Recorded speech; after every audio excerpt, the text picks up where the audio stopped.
Hello my dear students. आज हम biological classification का एक बहुत इंपॉर्टेंट टॉपिक डिस्कस करने वाले हैं, जो है 5 किंगडम क्लासिफिकेशन।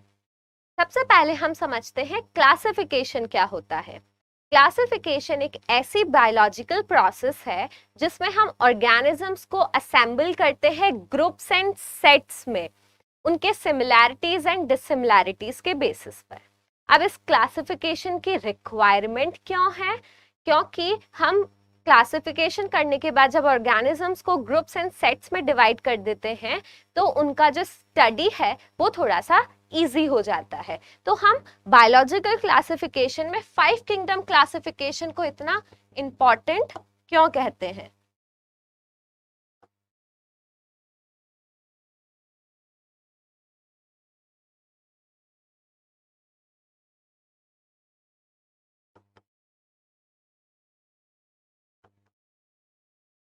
जैसा अभी हमने डिस्कस किया, what is process of classification? So it is the process of assembling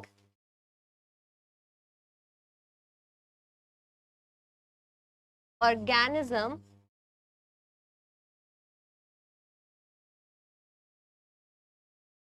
into groups and sets, जिससे इनकी स्टडी इजी हो जाए। क्योंकि हमारे सराउंडिंग में इतने सारे लिविंग ऑर्गेनिज्म हैं, उन्हें हम एक एक करके पढ़ें तो बहुत ज़्यादा टाइम लगेगा। तो हम इन्हें ग्रुप्स में डिवाइड करके उनकी स्टडी करेंगे तो वो थोड़ा सा इजी हो जाएगा। और कौन से ऑर्गेनिज्म ह्यूमन वेलफेयर के लिए यूजफुल हो सकते हैं, कौन से एनवायरनमेंट के लिए ज़्यादा यूजफुल हैं, तो क्लासिफिकेशन से हमें उनकी जो यूटिलिटी है ऑर्गेनिजम्स की, उनके बारे में भी पता चलता है। 5 किंगडम क्लासिफिकेशन ये किसने दिया था? 5 किंगडम क्लासिफिकेशन जो है ये दिया था 1969 में RH व्हिटेकर ने। 1969 में RH व्हिटेकर ने 5 किंगडम क्लासिफिकेशन दिया था। ये इसलिए इतना इम्पॉर्टेंट क्लासिफिकेशन है क्योंकि ये पहला एक ऐसा सिस्टम था जो एक्सेप्टेड हुआ यूनिवर्सली एंड ये बहुत ही ज़्यादा सिस्टमैटिक था। 5 किंगडम क्लासिफिकेशन से पहले और भी क्लासिफिकेशन सिस्टम आए, जैसे कि 2 किंगडम क्लासिफिकेशन जो कार्ल लीनियस ने दिया था, 3 किंगडम क्लासिफिकेशन जो हैकेल ने दिया था, और 4 किंगडम क्लासिफिकेशन जो कॉपरलैंड ने दिया था। तो सबसे पहला जो क्लासिफिकेशन सिस्टम था वो कार्ल लीनियस ने 2 किंगडम दिया था। उन्होंने बस 2 किंगडम बना दिए, प्लांटी और एनिमेलिया। सभी प्लांट्स को प्लांटी में रख दिया और सभी एनिमल्स को एनिमेलिया में रख दिया।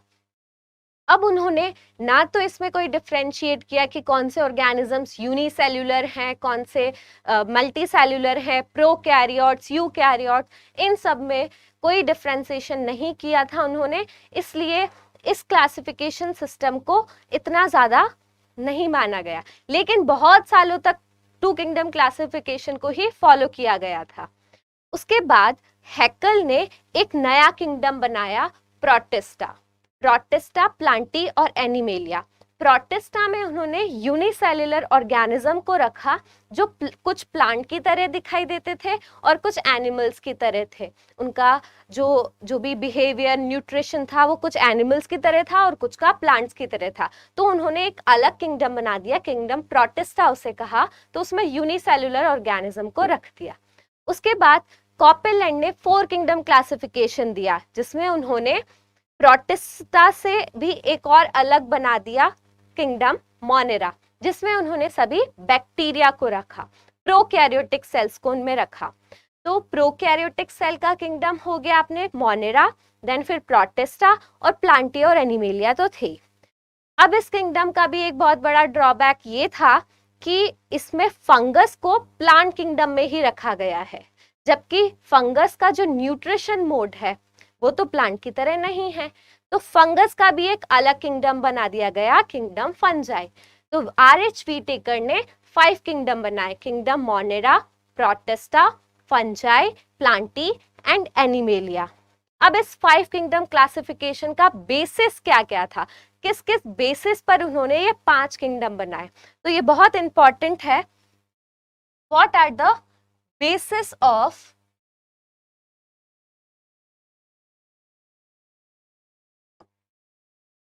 5 kingdom classification?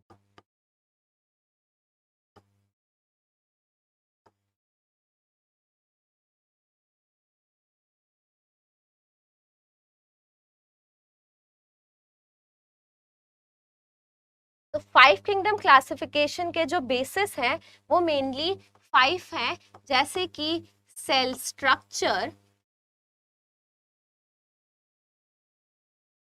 Body organisation,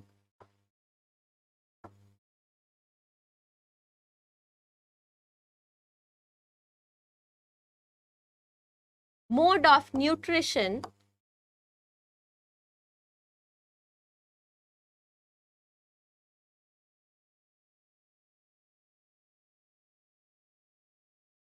reproduction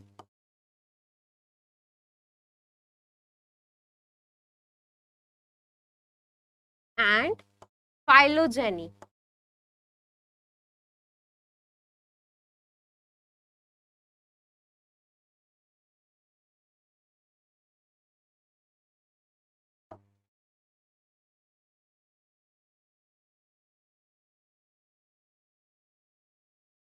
organisms का सेल स्ट्रक्चर कैसा है, प्रोकैरियोट से यूकैरियोट से उनके सेल ऑर्गेनल्स कैसे, मतलब पूरे सेल के स्ट्रक्चर के बेसिस पर उन्होंने 5 किंगडम क्लासिफिकेशन दिया। Then body organization, multicellular है, यूनिसेल्यूलर है। मोड ऑफ न्यूट्रिशन कैसा है, वो अपना फूड खुद बनाते हैं या किसी दूसरे ऑर्गेनिज्म पर डिपेंड है, लिविंग ऑर्गेनिज्म पर डिपेंडेंट है या डेड ऑर्गेनिज्म पर डिपेंडेंट है। रिप्रोडक्शन का मोड क्या है, ए सेक्सुअल है, सेक्सुअल मोड ऑफ न्यूट्रिशन है, बडिंग है, फिजन है, किस तरीके का रिप्रोडक्शन मोड है उसके बेसिस पर। And next is phylogeny. What is phylogeny? Phylogeny is the evolutionary development, जो ऑर्गेनिज्म है उसका एवोल्यूशनरी डेवलपमेंट किस तरीके से हुआ है उसको भी इंक्लूड किया गया इस क्लासिफिकेशन के बेसिस में। अब हम जो 5 किंगडम है उनके बेसिक्स कैरेक्टर को डिस्कस करते हैं।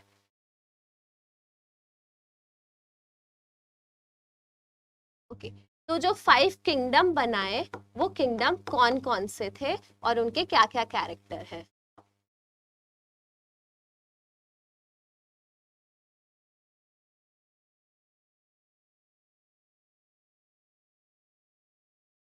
पहला किंगडम मोनेरा, दूसरा किंगडम प्रोटिस्टा, तीसरा kingdom kingdom fungi, and the fourth is kingdom plantae, and the fifth kingdom is kingdom animalia। अब इनके क्या क्या कैरेक्टर्स थे इन्हें हम डिस्कस करते हैं। तो हमने अभी ये बोला कि जो मोनेरा किंगडम है इसके जो ऑर्गेनिजम्स हैं वो बैक्टीरिया है, प्रोकैरियोट्स है। तो सबसे पहला इनका सेल का स्ट्रक्चर कैसा है, जो मोनेरन्स हैं वो है प्रोकैरियोट्स। अब ये प्रोकैरियोट्स क्या होते हैं? प्रोकैरियोट्स ऐसे ऑर्गेनिजम्स हैं जिनका न्यूक्लियस जो है वो प्रॉपरली डेवलप्ड नहीं है, उनका न्यूक्लियस प्रिमिटिव है, उसमें न्यूक्लियर मेम्ब्रेन नहीं है। ओके, तो मोनेरन्स की सेल कैसी है? प्रोकैरियोट है। जबकि प्रोटिस्टा में कैसी होती है? यूकैरियोट, जिसका ट्रू न्यूक्लियस होता है। फंगस में भी यूकैरियोट्स है, प्लांटी भी यूकैरियोट्स है, एंड एनिमेलिया तो है ही यूकैरियोट्स। केवल मोनेरा किंगडम के जो मेंबर्स हैं वो प्रोकैरियोट्स हैं। अब इनके सेल वॉल की अगर हम बात करें तो मोनेरा में जो सेल वॉल है वो प्रेजेंट कुछ बैक्टीरिया में होती है और कुछ में नहीं होती। अगर प्रेजेंट है तो वो किसकी बनी है, वो बनी होती है म्यूकोपेप्टाइड की। प्रोटिस्टा, प्रोटिस्टा में भी कुछ ऑर्गेनिज्म में सेल वॉल प्रेजेंट है और कुछ में सेल वॉल प्रेजेंट नहीं है। जो एनिमल लाइक प्रोटिस्ट हैं जैसे पैरामीशियम है, प्लाज्मोडियम है, उनमें सेल वॉल एब्सेंट है। फंगस, फंगस में सेल वॉल प्रेजेंट होती है और किसकी बनी होती है, काइटिन की बनी होती है। प्लांट्स में तो सेल वॉल है ही, प्लांट सेल का इंपॉर्टेंट कैरेक्टर होता है सेल वॉल, जो कि किसका बना होता है, सेल्यूलोज। और एनिमेलिया में सेल वॉल एब्सेंट होती है।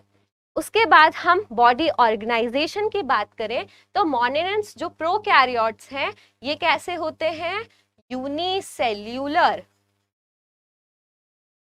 प्रोटिस्ट ये भी यूनिसेल्यूलर ही है।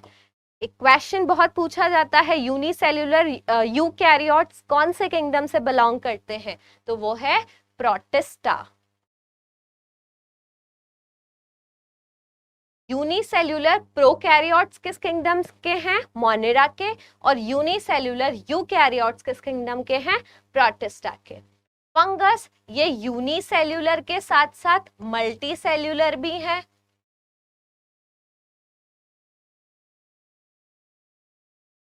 अब यूनिसेल्यूलर फंगस के एग्जाम्पल जैसे कि यीस्ट जो कि हम ब्रेड बनाने में यूज करते हैं, और मल्टीसेल्यूलर फंगस तो बहुत सारी हैं जैसे कि राइजोपस, म्यूकर।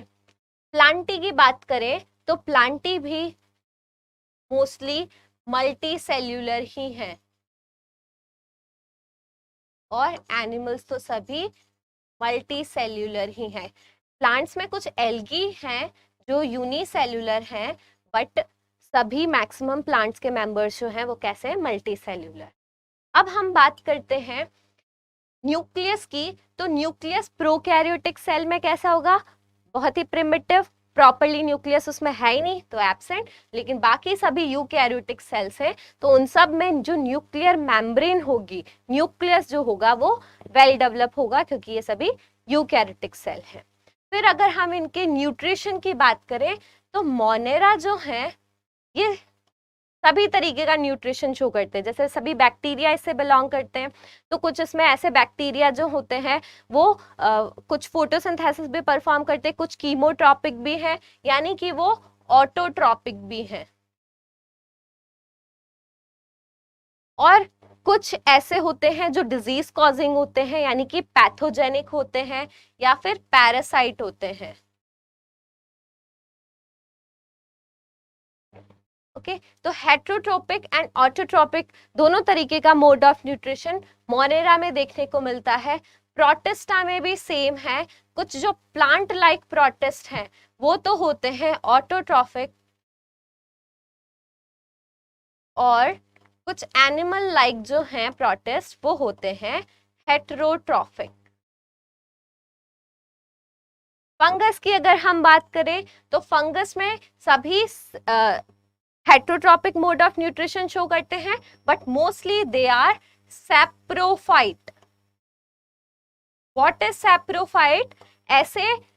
ऐसे ऑर्गेनिज्म जो डेड ऑर्गेनिक मटेरियल से अपना फूड ऑब्टेन करे उसे हम सैप्रोफाइट कहते हैं। तो सैप्रोफाइट मोड ऑफ न्यूट्रिशन हमें फंगस में देखने को मिलता है। फंगस में सिम्बायोटिज्म भी देखने को मिलता है। सिम्बायोटिक क्या होते हैं? दो ऑर्गेनिज्म एक दूसरे के साथ बेनिफिशियल रिलेशन में है, जैसे कि लाइकेन्स जिसमें एल्गी और फंगस जो है एक दूसरे को हेल्प करते हैं, जिसको डिटेल में हम दूसरे टॉपिक्स में डिस्कस करेंगे। जो प्लांटी हैं ये ऑटोट्रॉपिक होते हैं, केवल यही इकोसिस्टम के प्रोड्यूसर हैं जो अपना फूड खुद बनाते हैं। लेकिन इसके भी कुछ एक्सेप्शन हैं, जैसे कस्कुटा जो कि पैरासिटिक प्लांट हैं, बट मोस्टली प्लांटी के मेंबर्स कैसे हैं? ऑटोट्रॉपिक। जो एनिमेलिया के मेंबर्स हैं वो सभी हैं हेटेरोट्रॉपिक।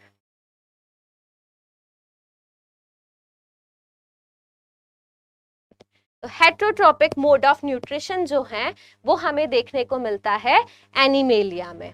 अब इनके एग्जाम्पल्स की बात करें तो मोनेरा में क्या आ गए, सभी के सभी बैक्टीरिया आ गए।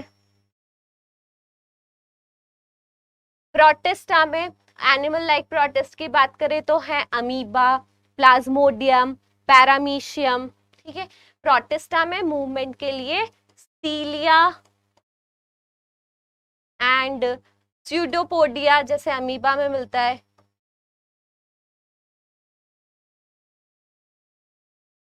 फ्लैजिला, ये सब स्ट्रक्चर प्रेजेंट होते हैं। फंगस में जो मोड ऑफ रिप्रोडक्शन है वो कैसा होता है, जनरली इसमें स्पोर्स का फॉर्मेशन होता है। ठीक है, डिफरेंट टाइप ऑफ स्पोर्स बनते हैं जिसको डिटेल में हम इसी फंगस किंगडम का जब हम डिटेल पढ़ेंगे उसमें डिस्कस करेंगे।